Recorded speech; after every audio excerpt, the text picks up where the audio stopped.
Hello everyone, take this cloth, diagonally fold it over, and then afterwards slowly begin to make this curved cut to it on either side of it. Now, diagonally cut through the bottom as well, open this out, add this bottom to it and then scrunch it up. Take the top, make this knot to it, and then you will have a cute little top with you.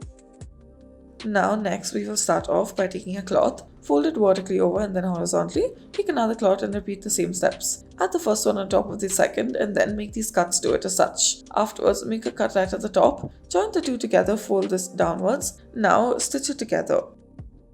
Take this green cloth, fold it over downwards as such and then make a vertical fold over it and then do this about 2 times over. Diagonally cut through it and open it out. Take another green cloth, fold it over and then make it into the square, make 2 curved cuts out of it, add this to the bottom of it, add lace to the sides of it and now you have a top.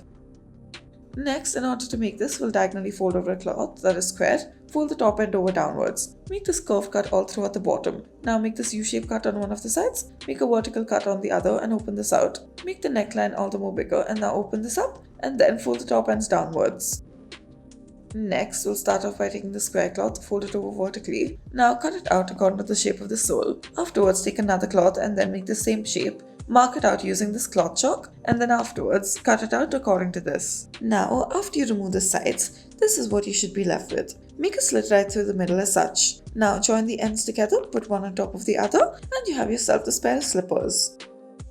Next, we'll start off by taking this cloth, vertically fold it over, diagonally fold over the top and then cut it according to this. Now join it again and then make a slit at the top and afterwards separate the two. Now join it in such a way that either end meets in the middle and then add these as sleeves. Add the collar and the arms and then add elastic throughout and this little pocket at the back as well.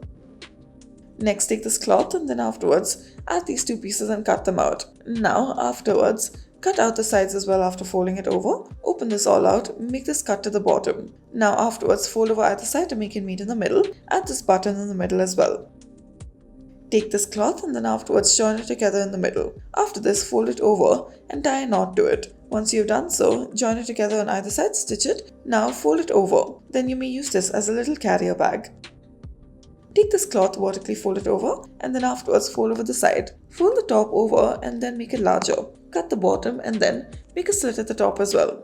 Fold this over downwards. Spread out the sides as such. Now add these little bows to the side and there you have it.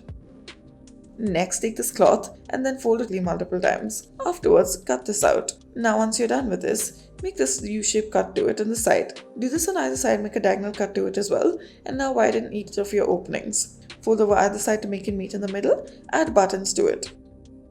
Take this cloth, diagonally fold it over, lift this up as such. Now make this curve cut through the bottom. After you've done so, open it up ever so slightly, make this horizontal fold to it, make the curve cut at the bottom and then afterwards open this out. Thank you for watching.